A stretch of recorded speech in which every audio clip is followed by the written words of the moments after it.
Assalamualaikum warahmatullahi wabarakatuh. Perkenalkan, kami dari kelompok 8 dengan anggota yang pertama ada Ananda Putri Avianti 2419075, yang kedua Dina Milatina 2419076. Di sini kita akan membahas tentang pengenalan menulis dan membaca pada anak usia dini. Pengembangan membaca dan menulis tidak dapat dipisahkan dengan bahasa lisan. Membaca dan menulis adalah dua keterampilan berbahasa yang tidak dapat dipisahkan dalam proses pembelajarannya. Prinsip-prinsip pelaksanaan pengembangan kemampuan berbahasa tidak memberikan pelajaran membaca dan menulis seperti di SD. Tahapan menulis, Saraco menemukan dari hasil penelitiannya itu ada 5 tahap menulis khususnya untuk anak usia 3 tahun.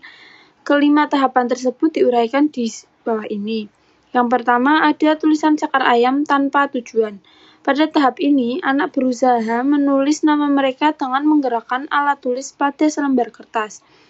Dengan menggunakan tangan untuk menggerakkan pensil, mereka menggerakkan pensil berbentuk lingkaran dan horizontal. Akan tetapi, biasanya anak diminta menulis yang dikerjakan adalah menggambar. Yang kedua ada tulisan merupakan hasil gerakan horizontal. Coretan dalam kertas biasanya memiliki kecenderungan berbentuk tulisan horizontal dengan garis berlekuk-lekuk yang sistematis ke arah atas dan bawah. Mereka meniru cara orang dewasa ketika menulis. Yang ketiga ada tulisan dengan simbol terpisah. Anak mulai belajar dengan menggunakan huruf-huruf secara terpisah yang mirip dengan huruf yang sebenarnya. Tulisan tersebut dihasilkan dari gerakan-gerakan horizontal daripada vertikal. Yang keempat ada tulisan yang salah. Kegiatan menulis yang meniru tulisan orang dewasa hampir hilang. Anak mulai mengenal beberapa huruf dan anak mulai mengembangkan keinginannya untuk menulis meskipun salah. Yang terakhir, yang kelima, ada tulisan memperhatikan ejaan dan menggunakan huruf depan yang benar. Anak sudah dapat mengeja nama depan mereka dengan benar, tetapi gabungan dari huruf yang benar dan yang salah muncul pada kata yang ditulis. Beberapa yang perlu dikenalkan untuk anak usia dini yang telah mampu membaca dan menulis. Yang pertama, sikap duduk yang benar.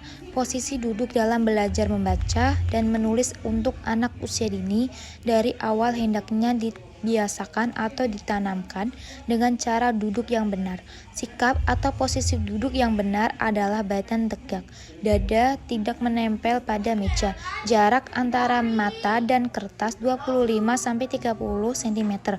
Saat menulis, bagi anak yang kidal, tangan kiri dilipat di atas meja, tepat di depan dada. Tangan kanan memegang pensil atau krayon. Bisa dilihat contoh yang ada di bawah. Yang kedua ada cara memegang krayon atau pensil. Cara memegang krayon atau pensil bagi anak yang sedang belajar menulis tentunya bukanlah hal yang mudah. Namun apabila anak sudah dikenalkan cara memegang pensil atau krayon yang benar, kemudian mereka dapat melakukannya. Bisa dilihat contoh yang ada di bawah. Langkah selanjutnya, anak diminta melakukan kegiatan seperti di bawah ini. Yang pertama, menggambar bebas di udara. Yang kedua, menulis bebas di udara dengan jari atau alat tulis. Yang ketiga, menulis di bak pasir dengan jari atau di meja dengan pensil yang belum diruncingkan. Yang keempat, membuat titik-titik, garis lurus horizontal, garis lurus vertikal, garis miring, garis lengkung ke arah kanan, garis lengkung ke arah kiri, dan lingkaran. Yang kelima, mengarsir lingkaran. Yang keenam, membuat garis naik turun secara bersambung.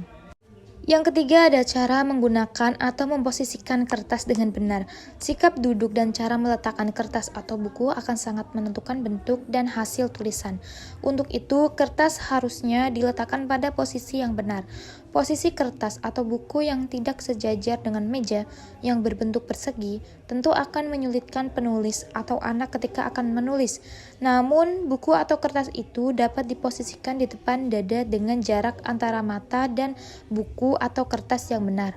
Jika buku posisinya miring, anak pun badannya jadi miring. Begitu juga matanya atau pandangannya juga miring. Bisa dilihat contoh yang ada di bawah. Nah, yang pertama titik-titik bisa dilihat di gambar. Terus yang kedua, garis putus ke bawah atau vertikal. Yang ketiga, garis mendatar atau horizontal. Yang keempat, garis miring ke arah kiri. Yang kelima, garis miring ke arah kanan. Yang keenam, garis lengkung ke arah kiri membentuk huruf C. Yang ketujuh, garis lengkung ke arah kanan membentuk sebaliknya huruf C. Yang kedelapan, lingkaran. Nah, ada gambar arah gerakan dalam menulis. Yang pertama, titik-titik bisa dilihat di contoh gambarnya. Seperti yang saya jelaskan di slide sebelumnya sama, dan ini ada contoh gambarnya. Anak setelah dikenalkan cara duduk, cara memegang alat tulis, cara menggunakan kertas, baru kemudian diajarkan cara mengarahkan atau menggerakkan alat tulis di udara. Baru kemudian diajarkan menulis yang sebenarnya, namun dalam tulisan yang sederhana. Ada berbagai cara untuk mengenalkan atau mengajarkan berbagai bentuk tulisan atau huruf pada anak. Semua mengarah pada kesadaran mengenal huruf yang akhirnya mengarah pada cara menulis di SD. Seperti telah diuraikan sebelumnya, bahwa bentuk tulisan dimulai dari tulisan terpisah atau getrik. Setelah anak diberi pemahaman tentang arah dan bentuk tulisan getrik tadi, nantinya akan mempermudah ketika anak menulis tegak bersambung atau tulisan Latin. Untuk mengenalkan bagaimana cara membaca dan menulis untuk anak usia dini dapat dilakukan seperti di bawah ini. Yang pertama, kenalkan sejumlah gambar. Gambar yang akan dikenalkan hendaknya disesuaikan dengan yang ada di alam pikiran anak. Biarkan anak mengamati dan menceritakan atau mengungkapkan berdasarkan yang dia lihat sesuka hati. Yang kedua, tunjukkan gambar-gambar tadi dengan disertai nama gambarnya. Dari situ, anak akan mengenal tulisan atau huruf. Yang ketiga, kenalkan cara membaca dan menulis pada kata yang menggunakan huruf-huruf yang kali pertama dikenal anak. Lama-kelamaan, anak perlu dikenalkan kata pada bunyi-bunyi lain serta cara menuliskannya, bunyi-bunyi huruf pada kalimat tersebut. Guru ketika mengenalkan kepada anak tentang cara menulis huruf, yang perlu diperhatikan adalah arah dari bentuk tulisan itu harus jelas, sebab hal ini menjadi dasar untuk perkembangan dalam menulis Latin atau tegak bersambung. Ketika anak mulai menjadi siswa SD, mereka menghadapi bacaan yang semuanya menggunakan huruf kecil. Akan tetapi, secara berangsur-angsur ketika anak seharusnya sudah dapat membaca, mereka harus mulai dikenalkan huruf-huruf kapital dan sekaligus cara menggunakannya.